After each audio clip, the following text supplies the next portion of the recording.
Hi hello. ഇന്ന് time മാനേജ്മെൻറ്റിനെ കുറിച്ചാണ് സംസാരിക്കാൻ പോകുന്നത്. നമ്മൾ പുതിയൊരു റൊട്ടീനിലോട്ട് പോകാൻ ഒരുങ്ങുന്നതിന് മുമ്പ് ചെയ്യേണ്ട കുറച്ച് കാര്യങ്ങളുണ്ട്. നമ്മുടെ നിലവിലെ റൊട്ടീനിൽ മാറ്റേണ്ട ചില കാര്യങ്ങൾ. അത് ചിലപ്പോൾ ഫോൺ യൂസ് ആകാം, അല്ലെങ്കിൽ TV കാണുന്നതാകാം, പ്രോപ്പർ ടൈമിൽ കാര്യങ്ങൾ ചെയ്യാത്തതാകാം. എനിക്ക് പുതിയൊരു റൊട്ടീനിലോട്ട് പോകാൻ ഏറ്റവും വെല്ലുവിളിയായത് ഓവർ ഫോൺ യൂസും ടൈം മാനേജ്മെൻറ്റുമാണ്. ഞാൻ ഒരുപാട് ഫോൺ യൂസ് ചെയ്യുന്ന ഒരാളാണ്. പെട്ടെന്നൊരു ദിവസം സ്ക്രീൻ ടൈം കുറയ്ക്കണം എന്ന് പറഞ്ഞാൽ എന്നെക്കൊണ്ട് ഒരിക്കലും സാധിക്കില്ലായിരുന്നു. ശരിക്കും പറഞ്ഞാൽ എനിക്കതിൽ ഒരു അഡിക്ഷൻ ഉണ്ടായിരുന്നു. മറ്റെന്ത് ലഹരി അഡിക്ഷൻ പോലെ തന്നെയാണ് ഫോൺ അഡിക്ഷനും എന്നെനിക്ക് തോന്നിയിട്ടുണ്ട്. ഒറ്റ ദിവസം കൊണ്ടൊന്നും ഒരിക്കലും ഈ ഫോൺ യൂസ് കുറയ്ക്കാൻ പറ്റില്ല. അങ്ങനെ ഞാൻ പതുക്കെയാണ് സ്ക്രീൻ ടൈം കുറച്ചത്. അതും കുറേ ഞാൻ എൻ്റേതായ കണ്ടുപിടിച്ച ടിപ്പുകളിലൂടെ. ഫോൺ യൂസ് കുറയ്ക്കുന്നതിനെ പറ്റി വീഡിയോ വേണമെങ്കിൽ ഒന്ന് പറയണേ. പിന്നെ ടൈം മാനേജ്മെൻറ്റ്. പ്രോപ്പറായി വേക്കപ്പ് ടൈമോ സ്ലീപ്പ് ടൈമോ ഇല്ലാത്ത എനിക്ക് വളരെ പാടായിരുന്നു ടൈം അഡ്ജസ്റ്റ് ചെയ്ത് ഒരു റൊട്ടീനിലേക്ക് വരിക എന്നത്. അപ്പോൾ യാദൃച്ഛികമായി പിൻട്രസ്റ്റിൽ കണ്ട ഒരു ഇമേജാണ് എന്നെ പ്രോപ്പറായി ടൈം മാനേജ് ചെയ്യാൻ ഹെൽപ്പ് ചെയ്തത്. പിൻട്രസ്റ്റിൽ നിന്നുള്ള റെഫറൻസും എൻ്റെ കുറച്ച് ഐഡിയാസും ചേർത്ത് ഞാൻ ടൈം മാനേജ്മെൻറ്റ് ചെയ്യാൻ സ്റ്റാർട്ട് ചെയ്തു. ഇപ്പോൾ എൻ്റെ കുറച്ച് പൊടിക്കൈകൾ ഞാൻ നിങ്ങൾക്കും പറഞ്ഞു തരാം. അതായത്, പുതിയ ഒരു റൊട്ടീനിന് മുന്നേ നമ്മൾ ടൈം മാനേജ് ചെയ്യാൻ ശ്രദ്ധിക്കണം. നമ്മൾ ഒരു റൊട്ടീൻ ഉണ്ടാക്കിയ ശേഷം അയ്യോ എനിക്കത് ചെയ്യാൻ പറ്റുന്നില്ല, ഏർലി എഴുന്നേക്കാൻ പറ്റുന്നില്ല, ജോലികൾ ചെയ്യാൻ പറ്റുന്നില്ല എന്നൊക്കെ പറഞ്ഞ് പിന്നെയും പഴയ ലൈഫ് സ്റ്റൈലിലേക്ക് പോകും. എനിക്കൊരുപാട് തവണ പറ്റിയതാണിത്. സോ ഫസ്റ്റ് നമ്മുടെ കൺവീനിയൻസ് അനുസരിച്ച് ടൈം സെറ്റ് ചെയ്യണം. അതിനുള്ളൊരു 5 ടിപ്പാണ് ഞാനിവിടെ പറയാൻ പോകുന്നത്. ഫസ്റ്റ്, മാനേജിങ് അവർ പ്രയോറിറ്റി. നമുക്ക് ചെയ്യേണ്ട കാര്യങ്ങളിൽ മുൻഗണന അനുസരിച്ച് വേണം കാര്യങ്ങൾ സെറ്റ് ചെയ്യാൻ വേണ്ടിയിട്ട്.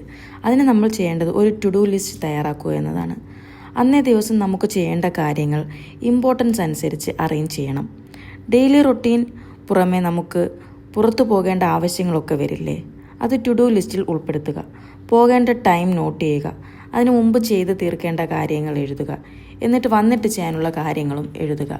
അപ്പോൾ നമുക്കൊരു കൺഫ്യൂഷൻ ഉണ്ടാകില്ല എന്തൊക്കെ എപ്പോൾ ഒക്കെ ഉൾപ്പെടുത്തണം എന്നുള്ളത്. പിന്നെ next one, A rest day. അതായത് നമ്മൾ വീക്ക് ഫുൾ ഒരു റൊട്ടീനിൽ ജീവിക്കുമ്പോൾ 1 ഡേ ഒരു ചീറ്റ് ഡേ പോലെ നമുക്ക് ഇഷ്ടമുള്ളത് ചെയ്യാനായി ഒരു റെസ്റ്റ് ഡേ വേണം. ഒരു ദിവസം റൊട്ടീനൊക്കെ മാറ്റിവെച്ച് നമുക്കിഷ്ടമുള്ളത് കഴിച്ച് ഇഷ്ടമുള്ളത് ചെയ്ത് ഫ്രീ ആയ ഒരു ദിവസം, അത് ശരിക്കും ഒരു റിലീഫാണ്. ഇവിടെ ഫ്രൈഡേ ആണ് എൻ്റെ വർക്ക് ഫ്രീ ഡേ. അതായത് മോർണിംഗ് ബ്രേക്ക്ഫാസ്റ്റ് മാത്രം വീട്ടിലുണ്ടാക്കും, ലഞ്ച് പിന്നെ ഡിന്നർ അതൊക്കെ പുറത്തുനിന്ന്. കുട്ടികൾക്കും ഒരു ഫ്രൈഡേ ആണ്. അന്ന് പഠിക്കാനൊന്നും ഞാൻ അവരെ നിർബന്ധിക്കില്ല. നെക്സ്റ്റ് ഡേ സാറ്റർഡേ മുതൽ പ്രൊഡക്റ്റീവായിട്ട് റൊട്ടീനിലെത്തും.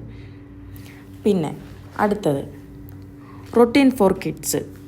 നമ്മളോടൊപ്പം നമ്മുടെ കുട്ടികൾക്കും ഒരു റൊട്ടീൻ ക്രിയേറ്റ് ചെയ്യുക. എല്ലാ കാര്യങ്ങൾക്കും ഒരു ടൈം സെറ്റ് ചെയ്യുക. അവരുടെ കാര്യങ്ങൾ കൂടെ ഒരു റൊട്ടീനിലായാൽ നമ്മുടെ ജോലികൾ 90% എളുപ്പമാകും. നിങ്ങൾ കേട്ടിട്ടില്ലേ, ചുട്ടയിലെ ശീലം ചുടല വരെയെന്ന്? നമ്മൾ കുഞ്ഞിലെ മുതൽ അവരെ ഒരു റെഗുലർ റൊട്ടീനിൽ എത്തിച്ചാൽ കുറച്ച് മുതിർന്ന് കഴിയുമ്പോൾ അവർക്ക് സ്വന്തമായി കാര്യങ്ങൾ ചെയ്യാനുള്ള കാര്യപ്രാപ്തി ഉണ്ടാകും. കുട്ടികൾക്ക് വേണ്ടിയുള്ള റൊട്ടീൻ ക്രിയേറ്റ് ചെയ്യുന്ന വീഡിയോ വേണമെങ്കിൽ അതും ഒന്നറിയിക്കണേ. പിന്നെ അടുത്തത് ഇമ്പോർട്ടൻ്റ് ആയിട്ടുള്ളത്, അതായത് കൺസിസ്റ്റൻസി. നമ്മൾ നമുക്കായി ഒരു ടൈം ഷെഡ്യൂൾ ചെയ്യുന്നത് അത് കണ്ടിന്യൂസ് ആയി കൊണ്ടുപോകാൻ കഴിയുന്നുണ്ടോ എന്നതാണ് ഏറ്റവും പ്രധാന കാര്യം. നമുക്കൊരു റൊട്ടീൻ ഉണ്ടാക്കാനും ഒരു ഡേ ഷെഡ്യൂൾ ചെയ്യാനും വളരെ എളുപ്പമാണ്. എന്നാൽ അത് ജീവിതത്തിലേക്ക് കൊണ്ടുവരിക എന്ന് പറയുന്നത് അത്ര എളുപ്പമുള്ളൊരു കാര്യമല്ല. നമ്മൾ ഇത്രയും കാലം ജീവിച്ചു വന്ന രീതിയിൽ നിന്ന് വേറിട്ടൊരു ലൈഫ് സ്റ്റൈൽ പോകുമ്പോൾ ആദ്യം അത് അക്സെപ്റ്റ് ചെയ്യാൻ നമ്മുടെ ബ്രെയിന് കഴിയില്ല.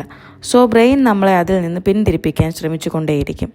അപ്പോൾ എൻ്റെ ഒരു അഭിപ്രായത്തിൽ എടുത്താൽ പൊങ്ങാത്ത ടാസ്കുകൾ നമ്മൾ ആദ്യമേ തന്നെ ചെയ്യാതിരിക്കുക. അതായത് നമ്മൾ ഏർലി എഴുന്നേക്കാത്ത ഒരാളാണെങ്കിൽ ആദ്യമേ തന്നെ വേക്കപ്പ് ടൈം 4 AM ആക്കാതിരിക്കുക.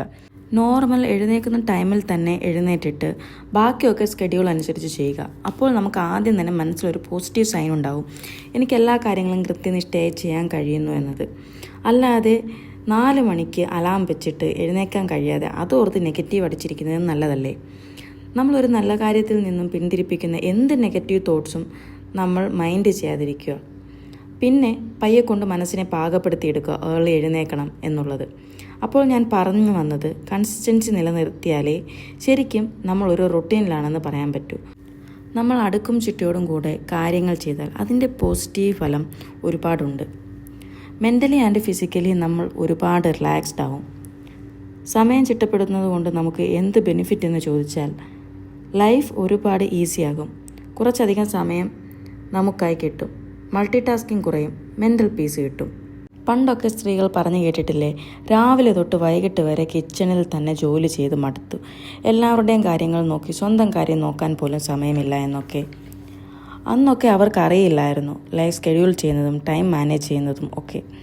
ഒരുപാട് സ്ത്രീകളും വിചാരിച്ചിരുന്നത് അവരുടെ ലൈഫ് ഇതാണ്, ജോലികൾ മാത്രം നിറഞ്ഞത്. എന്നാൽ അതിനുമപ്പുറം വീട്ടുജോലികൾ മാത്രമല്ല ഇന്നത്തെ ജനറേഷൻ അറിയാം. സോ അതെല്ലാം കൂടെ മാനേജ് ചെയ്യാനാണ് നമ്മൾ ടൈം മാനേജ്മെൻറ്റ് ചെയ്യുന്നത്. ഇപ്പോൾ ജോലിക്ക് പോകുന്ന സ്ത്രീകളാണെങ്കിൽ പോലും വന്നു കഴിഞ്ഞാൽ വീട്ടുജോലിയും കുട്ടികളും ഒക്കെ ആകെ എക്സോസ്റ്റ് ആകും. അതിൽ നിന്നെല്ലാം മോചനമാണ് ഈ സമയം ചിട്ടപ്പെടുത്തൽ. പിന്നെ സ്റ്റുഡൻസ് ആണെങ്കിൽ അവർക്ക് പൊമഡോറോ ടെക്നിക്ക് എന്ന് പറയുന്ന ആ ഒരു രീതി ചെയ്യാം. അതായത് സമയത്തെ 25 മിനിറ്റ് സ്റ്റഡി ടൈമും 5 മിനിറ്റ് ബ്രേക്ക് ടൈമും എന്ന രീതിയിൽ ക്രമീകരിക്കാം. അതിനെപ്പറ്റി വിശദമായിട്ട് ഉള്ള വീഡിയോ വേണമെങ്കിൽ പറഞ്ഞാൽ മതി, അത് ഞാൻ ചെയ്തു തരാം. അതായത് പൊമഡോറോ ടെക്നിക്കിനെ പറ്റി. പിന്നെ നമ്മൾ എന്ത് പുതിയ ശീലവും 75 ഡേയ്സ് കൺസിസ്റ്റൻ്റായി കൊണ്ടുപോയാൽ പിന്നീട് അത് നമ്മളുടെ ഒരു ഭാഗമായി തീരും. സോ എന്ത് നല്ല ശീലം തുടങ്ങിയാലും മുടങ്ങാതെ എല്ലാ ദിവസവും ചെയ്യാൻ ശ്രമിക്കുക. അപ്പോൾ ബൈ.